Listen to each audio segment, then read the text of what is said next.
तो आदाब, सत श्री अकाल, नमस्कार दोस्तों। सभी बच्चों को मैं अनुज गुप्ता सभी बच्चों का स्वागत करता हूं फिजिक्स विजन क्लासेस में। बेटा आज हम पढ़ेंगे वेक्टर्स चैप्टर। बड़ा ही इम्पॉर्टेंट, बड़ा ही खूबसूरत सा चैप्टर है। बड़ी सिंपल सी चीज़ें हैं, वो हमने सीखनी है, ठीक है। और चल शुरू करते हैं। तो सबसे पहले सीखते हैं कि वेक्टर्स होते क्या हैं। उसके लिए आपको दो क्वांटिटीज, एक क्वांटिटी और साथ में सीख लेनी चाहिए। ये दोनों क्वांटिटीज एक साथ सीख लेनी चाहिए, ठीक। तो सबसे पहले क्या देखते हैं, स्केलर क्या होता है। तो जनरली बच्चे बोलते हैं a physical quantity which has magnitude only is called a scalar quantity. फिर उन्हें अलग अलग क्वेश्चंस देखने को मिलते हैं जिसमें कोई ऐसी क्वांटिटी मिलती है जिसमें डायरेक्शन है पर स्केलर नहीं है। तो आप पहले ही अपनी डेफिनेशन ठीक रखिए। ऐसा नहीं है कि scalar quantity is that physical quantity which has only magnitude, ऐसा नहीं है। बल्कि सही वर्डिंग क्या है, सही आप क्या लिखेंगे, a physical quantity which can be completely described, physical quantity which can be completely described. तो उसके बारे में आपको जो सारी बात चाहिए वो क्या है, वो सिर्फ और सिर्फ उसका मैग्नीट्यूड है। तो उसकी डायरेक्शन है या नहीं है वो मैटर नहीं करता आपके लिए। Completely described bye its magnitude only. तो अगर ये बात आप लिख रहे हो तो फिर ठीक है। तो उसकी अगर डायरेक्शन हुई भी तो वो हमारे लिए इंपॉर्टेंट नहीं होगी, या फिर हमें उसके बारे में जो भी बात करनी है वो हम बिना डायरेक्शन को काउंट किए कर सकते हैं। जैसे कि अगर आप जनरल देखोगे तो डिस्टेंस एक फिजिकल क्वांटिटी है जिसमें डायरेक्शन हम नहीं लेते, सिर्फ मैग्नीट्यूड लेते हैं। और दूसरी फिजिकल क्वांटिटी ऐसी अगर एक और मैं बताऊं तो वो मैं लिखूंगा करंट, इलेक्ट्रिक करंट। तो करंट क्या होता है, उसकी मैग्नीट्यूड तो होता ही है, कितने एम्पियर है वो ठीक है जो भी होगा, और उसकी डायरेक्शन भी होती है, वो पॉजिटिव टू नेगेटिव या नेगेटिव टू पॉजिटिव जाता है डिपेंडिंग अपॉन कि आप कन्वेंशनल करंट ले रहे हो या इलेक्ट्रॉनिक करंट ले रहे हो, है ना। लेकिन उसकी करंट की डायरेक्शन हमें कैलकुलेशन करने में या कहीं पे भी सॉल्व करना जरूरत नहीं पड़ती हमें उसकी। और सही वर्डिंग इसे क्या है, एक्चुअल में क्या कैसे है कि करंट अगर आप देखोगे, अगर एक वायर में 3 एम्पियर करंट जा रहा है, दूसरी वायर में लेट्स से 10 एम्पियर करंट जा रहा है, इन दोनों का टोटल यहां पे जा रहा है, तो ये सीधा सीधा ऐड हो जाता है। जैसे कि हम नॉर्मली किन्हीं भी कोई भी दो नंबर्स को करते हैं, तो यानी कि ये नॉर्मल अलजेब्रा को फॉलो करता है। तो इसकी डायरेक्शन किस तरफ है किस तरफ नहीं है कोई फर्क नहीं पड़ रहा, फर्क ही नहीं पड़ रहा। अगर मैं यहां से किसी और कहीं और किसी डायरेक्शन से लेट्स से 5 एम्पियर करंट और ले आता हूं और वो भी इसी वायर में जा रहा है, तो यहां पे कितना हो जाएगा, 13 + 5 18 एम्पियर हो जाएगा। यानी कि कोई भी करंट कितनी भी वैल्यू से किसी भी डायरेक्शन से आ रहा हो, total current will be the direct sum of all the individual currents. कोई फर्क नहीं पड़ता कौन कहां से आ रहा है, तो डायरेक्शन की कोई इंपॉर्टेंस ही नहीं है, राइट।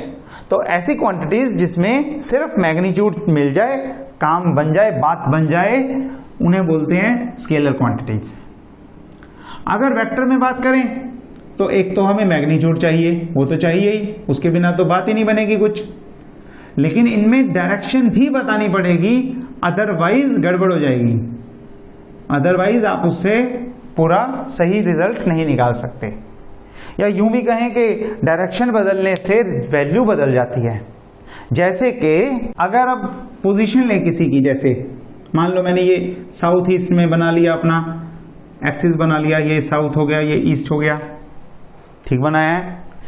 ईस्ट के ऑपोजिट वेस्ट होगा, साउथ के ऑपोजिट नॉर्थ होगा, राइट। ओके, तो अगर मैं इसकी पोजीशन देखूं यहां से किसी पॉइंट की पोजीशन देखूं तो वो मुझे किस तरफ मिलेगा, वो मुझे इस तरफ दिख जाएगा, साउथ ईस्ट की तरफ। ठीक। लेकिन अगर इसे मैं यहां से देख लूं, मैं कहूं ना जी मैं तो यहां खड़ा हूंगा, तो मतलब मैं यहां से देखने की बजाय मैं कहूं मैं यहां से देख रहा हूं, तो क्या होगा? तो ये अब ईस्ट साउथ तो ठीक है, लेकिन अब ये मेरे नॉर्थ की तरफ हो गया, साउथ की तरफ ना होके, तो इसकी पोजीशन चेंज हो गई। तो अब कौन सी डायरेक्शन से देख रहे हो उसके हिसाब से वो दूर या पास भी हो सकता है, ठीक है। वो यहां से भी देख सकते हैं हम और पास हो जाएगा, तो उसका मैग्नीट्यूड भी बदल सकता है। और आपको बताने के लिए कि ए एग्जैक्टली है कहां, आपको यह भी बताना पड़ेगा कि आप देख कहां से रहे हो। तो ऐसी क्वांटिटीज को हम क्या बोलते हैं? वेक्टर बोलते हैं, जिनमें मैग्नीट्यूड और डायरेक्शन दोनों लेने पड़े। और इसकी एग्जांपल क्या हमने सीखी? Position vector. इसमें एक और बात आप साथ में लिख सकते हो कि which has magnitude and direction and follows the rules of vector algebra, ठीक है। वेक्टर अलजेब्रा हम पढ़ेंगे, पहले वेक्टर सीख लेते हैं क्या होता है, और फिर कंप्लीटली वेक्टर अलजेब्रा में जो दो वेक्टर्स को सम करना हो, ऐड करना हो, सब्ट्रैक्ट करना हो, मल्टीप्लाई करना हो, कैसे करना है वो सब हम सीखेंगे, ठीक। तो फिलहाल के लिए बात इतनी है कि स्केलर ये होता है और वेक्टर जो है जिसमें मैग्नीट्यूड और डायरेक्शन वेक्टर अलजेब्रा के लॉज को फॉलो करते हुए अपने रिजल्ट्स देते हैं, उसे हम उन क्वांटिटीज को, फिजिकल क्वांटिटीज को वेक्टर क्वांटिटीज बोलते हैं, ठीक है। एक और एग्जांपल मैं करवाता हूं आपको, उसमें आपको और क्लैरिटी हो जाएगी थोड़ी सी। एरिया, एरिया क्या है? बचपन से पढ़ते आ रहे हो, स्केलर क्वांटिटी है ना।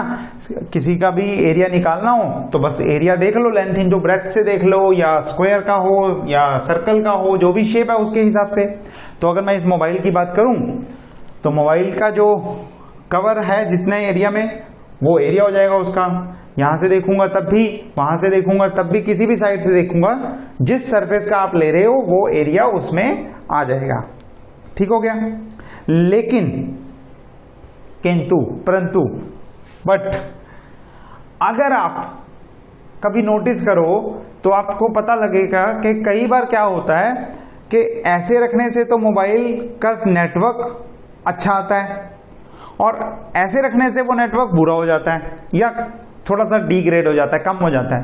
तो यहां पे क्या हो रहा है, ऐसा कभी आपने नोटिस किया हो कि सिग्नल स्ट्रेंथ जो है, सिग्नल स्ट्रेंथ वो ओरिएंटेशन पे डिपेंड कर रही है, ओरिएंटेशन पे, कि आपने अपना मोबाइल किस तरह से रखा है इस चीज पे डिपेंड कर रही है कि ज्यादा वो कवर करेगा स्ट्रेंथ के कम करेगा।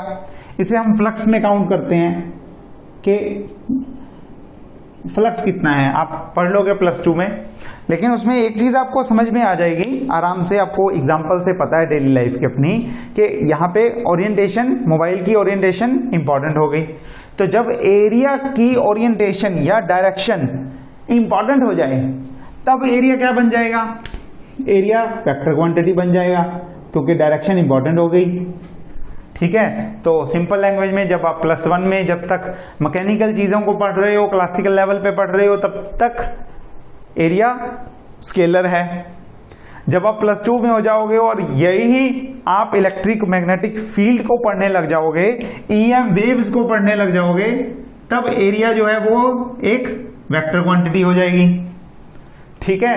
तो स्केलर और वेक्टर में आपको ध्यान रखना है कि डायरेक्शन की इंपॉर्टेंस क्या है और वो क्वांटिटी कौन सा अलजेब्रा फॉलो करते हैं, ठीक हो गया। चलिए, तो अब हम आगे बढ़ते हैं कि अगर कोई क्वांटिटी हमें लिख दें, जैसे एरिया की मैंने बात की, अगर एरिया ही लिख दें तो एरिया को आप बताओगे कैसे कि स्केलर है कि वेक्टर है? ए मैंने लिख दिया ए, तो पता कैसे लगेगा कि ए स्केलर है कि वेक्टर है? उसके लिए हम लेंगे एक रिप्रेजेंटेशन। वेक्टर को रिप्रेजेंट कैसे करते हैं? तो बड़ी सिंपल सी रिप्रेजेंटेशन है, आपको क्या करना है, एक एरो लगाना है। तो जो भी लेटर है अगर ऐसे लिखा हुआ है तो स्केलर है, अगर आपने उसके ऊपर एरो लगा दिया तो वो वेक्टर बन जाएगा। ठीक है, वेक्टर बन जाएगा। ओके, तो सिंपल सी चीज है। अच्छा, इस एंड को क्या बोलते हैं? इस साइड को बोलते हैं टेल और इस साइड को बोलते हैं हेड। ठीक हो गया? तो आपको पता लग गया कि स्केलर किसे बोलते हैं और यह भी पता लग गया कि वेक्टर किसे बोलते हैं, और उन दोनों की आपने एग्जांपल्स भी देख ली और रिप्रेजेंटेशन भी देख ली। चलिए, तो अब करते हैं टाइप्स। कौन कौन से टाइप्स के हैं वेक्टर्स, जो हैं वो कौन कौन से टाइप के होते हैं। तो बेसिक टाइप सीखते हैं। ब्रॉडली अगर डिवाइड करें तो हम इसकी टाइप्स लेते हैं दो। एक तो लेते हैं पोलर, दूसरी लेते हैं एक्सियल। यहां पे लिखता हूं, दूसरी लेते हैं एक्सियल। पोलर वेक्टर्स कौन से वेक्टर्स होते हैं? जिनका कोई पॉइंट ऑफ ओरिजिन हो, पॉइंट ऑफ ओरिजिन, या फिर कह लो पॉइंट या स्टार्टिंग पॉइंट हो। आप लिख दो जिनका कोई इनिशियल स्टार्टिंग कोई पॉइंट है। ठीक है, तो ये जनरली जो लीनियर वेक्टर में आप बात करते हो, वेलोसिटी, फोर्स, जो लीनियर मोशन के लिए बात करते हो, वो वेक्टर्स जो है उनका कोई स्टार्टिंग पॉइंट होता है। डिस्प्लेसमेंट लिख सकते हो, ठीक है, वेलोसिटी, फोर्स वगैरह लिख सकते हो। जो भी क्वांटिटीज हैं उनका कुछ स्टार्टिंग पॉइंट होता है। ठीक है, लेकिन अगर चीज मोशन में सीधा जाने की जगह घूम रही हो, जैसे कि आपका फैन, तो आप किसकी बात करोगे? तो वेक्टर्स जो हैं वो उसमें पोलर वेक्टर्स नहीं होंगे, उनका स्टार्टिंग पॉइंट नहीं होता, उनका एक रोटेशनल एक्सिस होता है, रोटेशनल एक्सिस, या उनमें रोटेशनल इफेक्ट्स होते हैं। ठीक है, तो उसमें आप बताते हो कि ये क्लॉकवाइज है या, ठीक बनाया, ये एंटी क्लॉकवाइज है या फिर क्लॉकवाइज है। आप उसमें ये बताते हो क्लॉकवाइज के एंटी क्लॉकवाइज, इस तरह से। ठीक है, और उनमें वेक्टर कौन सा लेते हैं? वेक्टर लेते हैं कि एक्सिस के अबाउट लेते हैं, कि जिस एक्सिस के अबाउट वो घूम रही है। जैसे कि फैन में वो जो सेंटर में रोड होती है, सेंटर में रोड होती है जिसके चारों तरफ फैन घूम रहा है, तो आप उससे एक्सिस बना लोगे, रोटेशनल एक्सिस। ठीक, तो जब अगर ऐसे वेक्टर्स हों जैसे कि टॉर्क और एंगुलर वेलोसिटी और ऐसे ही वेक्टर्स हों, तो वो एक्सियल वेक्टर्स की कैटेगरी में आ जाते हैं। ठीक हो गया, दो तरह के वेक्टर्स हो गए। ओके, इसी में हम आगे और कई तरह के वेक्टर्स बना सकते हैं। बहुत इंपॉर्टेंट वेक्टर्स हम दो तरह के और पढ़ लेते हैं जो इस कैटेगरी में है। पहले हम प्राइमरीली जो जनरली अभी जो डिस्कस करेंगे वो पोलर वेक्टर्स की कैटेगरी में आएगा। पोलर वेक्टर्स में आगे हम किस किस तरह के वेक्टर्स लेते हैं उसी में आएगा सब। ठीक है, तो बात करते हैं, जो अभी अभी हमने एक एग्जांपल भी ली, किसकी? पोजीशन की। तो अगर हमारे पास दो वेक्टर्स हैं जिनकी पोजीशन हमें निकालनी है, मान लो, या एक ही बॉडी की पोजीशन निकालनी है एट 2 पॉइंट्स ए और बी, तो अगर आप ओरिजिन से उनको सीधा ज्वाइन कर दो, टेल कहां पे होगी? ओरिजिन पे होगी, और हेड कहां पे होगा? उस पॉइंट पे। तो ये हो जाएगा, इसे क्या बोलते हैं हम? Position vector. Position of A is given by this vector. Similarly आप बी का भी निकाल सकते हो। ओरिजिन से लाइन ड्रॉ करो सीधी बी तक, तो वो क्या दे देगा? Position vector of B. ठीक है, लेकिन अगर आप इसे देखोगे, बॉडी ए से चल के बी तक गई है, तो ये जो होगा बॉडी ए से चल के बी तक गई है, ए पोजीशन से बी पोजीशन तक गई है, इसको हम क्या बोल देंगे? इसको हम बोल देंगे डिस्प्लेसमेंट वेक्टर।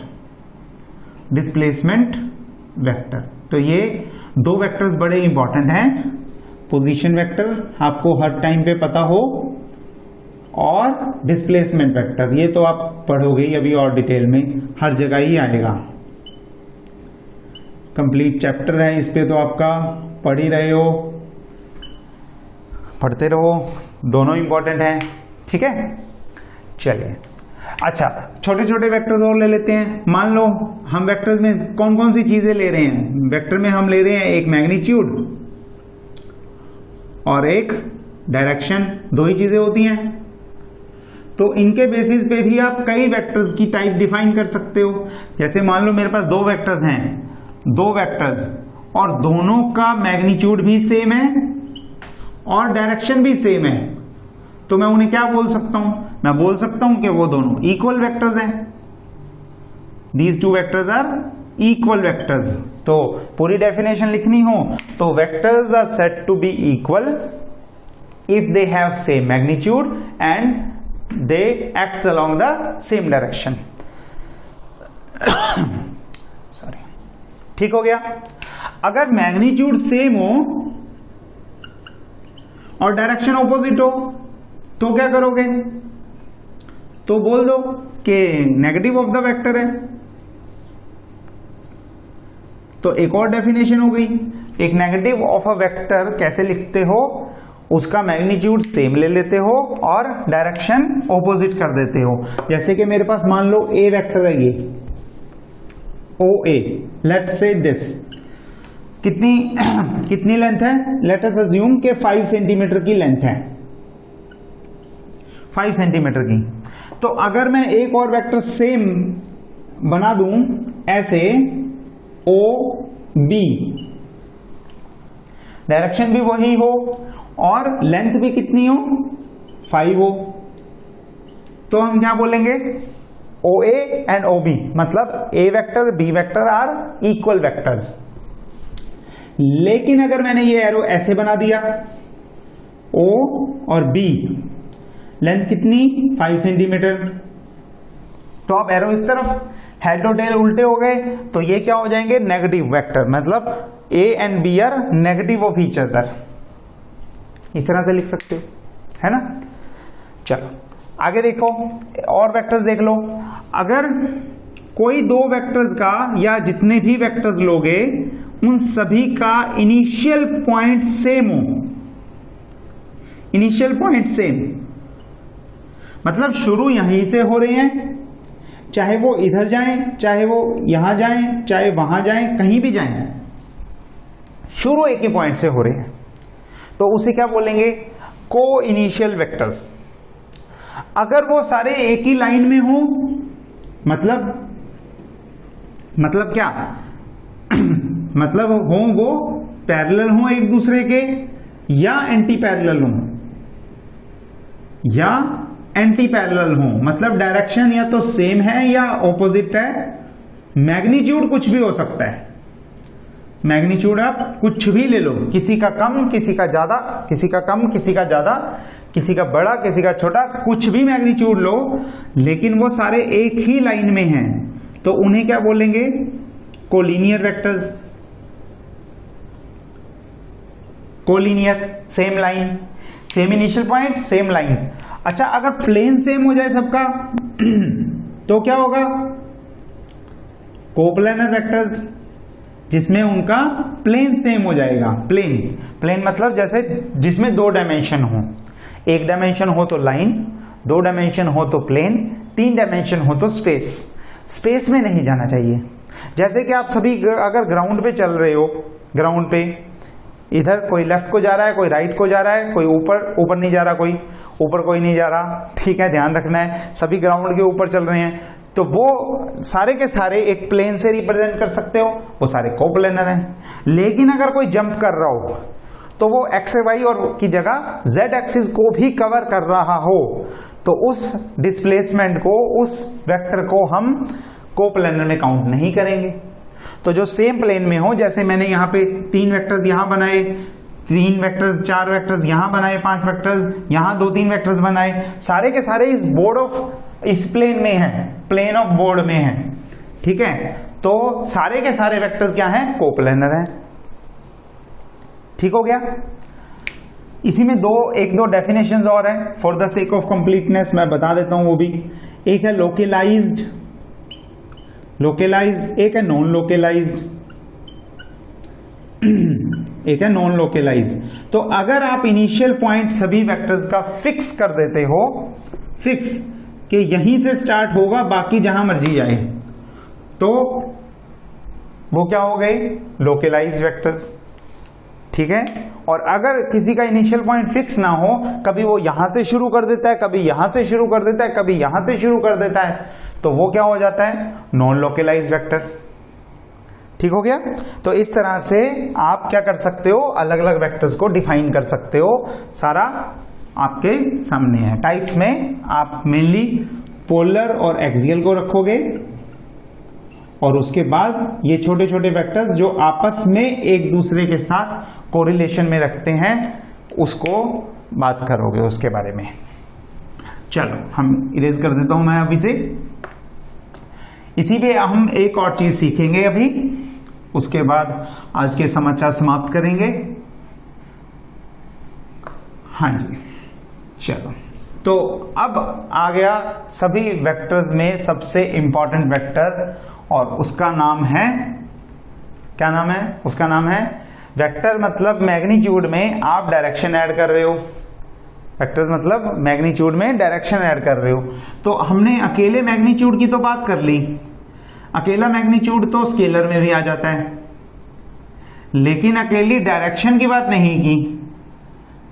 अगर हम सिर्फ डायरेक्शन में इंपॉर्टेंट हो, इंटरेस्टेड हो कि सिर्फ डायरेक्शन बताओ जी क्या है, तब हम बात करेंगे एक तरह के वेक्टर की जो सिर्फ डायरेक्शन देता है, and that is known as a unit vector. Unit vector, ठीक है, बहुत ही इंपॉर्टेंट है। तो यूनिट वेक्टर कौन सा वेक्टर है? A unit vector is a vector whose magnitude is 1 with unit magnitude, unit मतलब 1,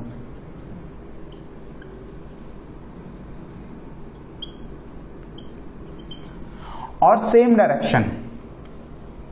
तो दो चीजें होती हैं किसी भी वेक्टर में। कौन कौन सी दो चीजें होती हैं? Magnitude and direction.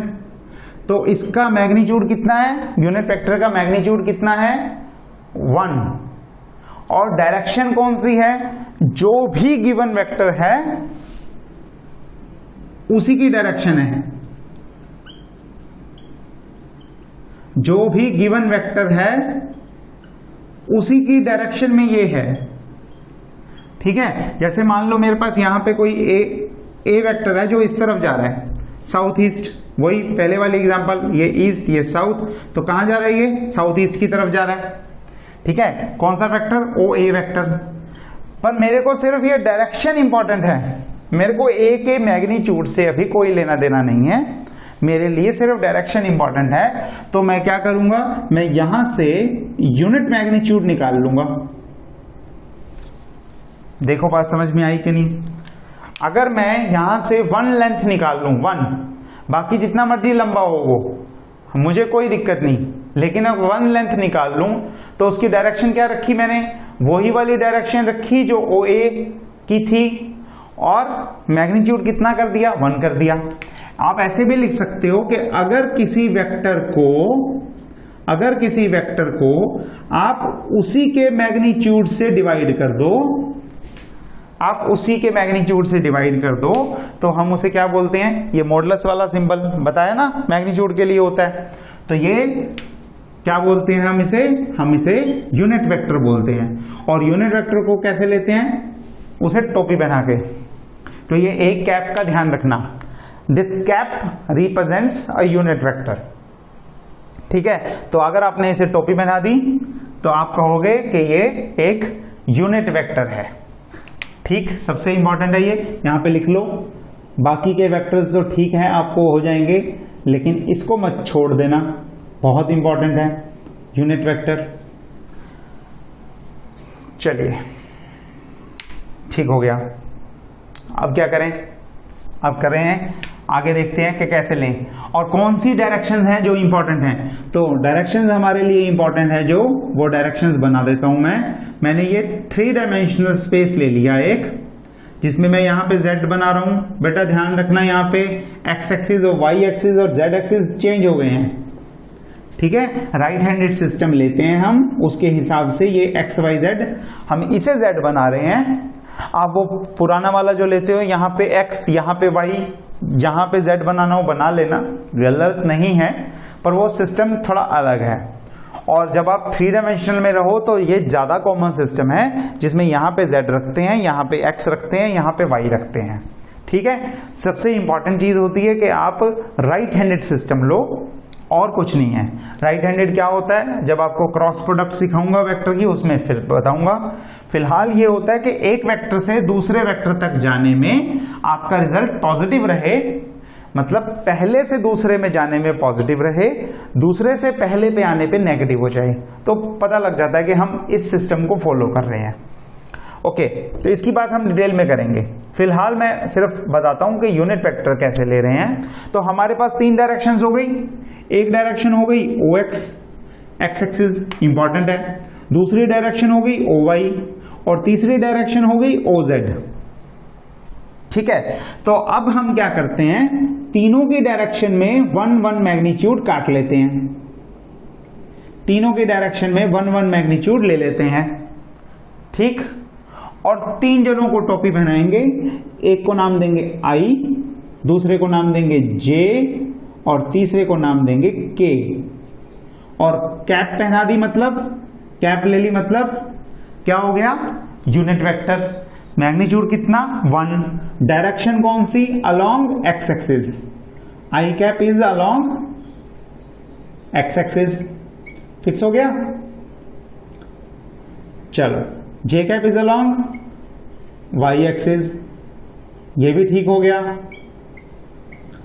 और K cap is along Z axis, यानी कि हमने एक्स वाई जेड तीनों डायरेक्शंस निकाल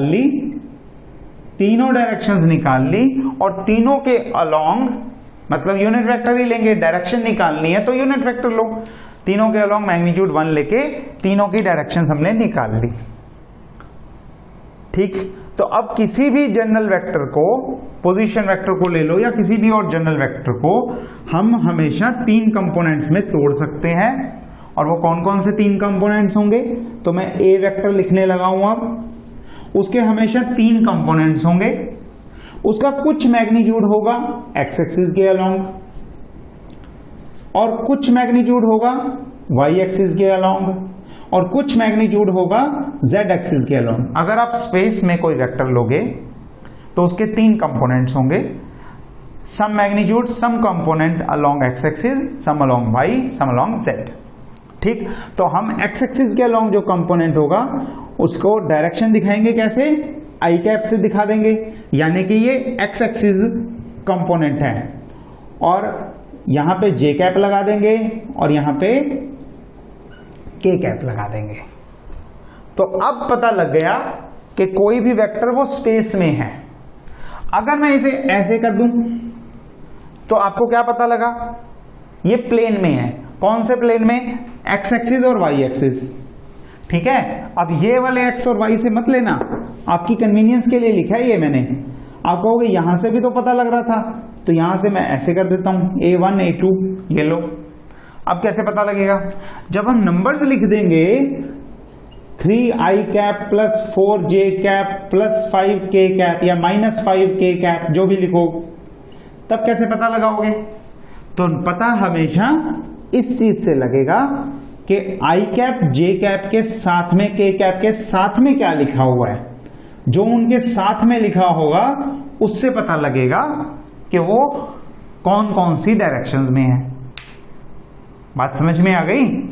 तो यहां पे ये बात हो गई कि आपको किसी भी वेक्टर के 3 कंपोनेंट ऐसे, या 2 कंपोनेंट या 1 कंपोनेंट, जिस डायरेक्शन में भी वो है, अगर किसी डायरेक्शन में नहीं है तो इसका मतलब वो 0 है, उस डायरेक्शन में 0 है। तो वो स्पेस में है कि प्लेन में है, उस हिसाब से आप देख सकते हो। इस तरह से किसी भी हम जनरल वेक्टर को लिख सकते हैं। कैसे लिखेंगे, एक बार फिर से बताता हूं। लिखेंगे ए एक्स कंपोनेंट, और उसके साथ आएगा एक्स एक्सिस का यूनिट वेक्टर, और फिर वाई कंपोनेंट, साथ में आएगा इसका यूनिट वेक्टर, और इस कंपोनेंट के साथ आएगा इसका यूनिट वेक्टर। तो किसी भी जनरल वेक्टर को इस तरह से लिखा जाता है using the unit vectors of X Y and Z. ठीक है जी, तो ये अच्छे से देख लेना, ध्यान से देख लेना, ओके।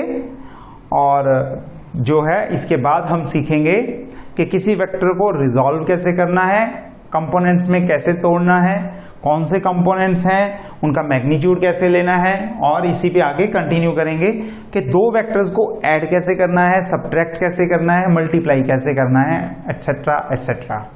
बहुत कुछ है, वेक्टर अलजेब्रा सीखना है पूरा, है ना। तो पढ़ते रहो अच्छे से, ठीक, अच्छे से पढ़ते रहो, समझते रहो। कोई डाउट आता है कहीं पे भी आप मेरे को कमेंट सेक्शन में डाल सकते हो, आप मेरे को वैसे ही पूछ सकते हो। और इस चैप्टर को अच्छे से कर लेना ताकि आगे वाले चैप्टर्स आसान हो जाएं। ठीक है बेटा, मिलते हैं अगली क्लास में। तब तक के लिए पढ़ते रहो, मेहनत करते रहो और अपनी सेहत का जरूर ध्यान रखना। Okay, thank you.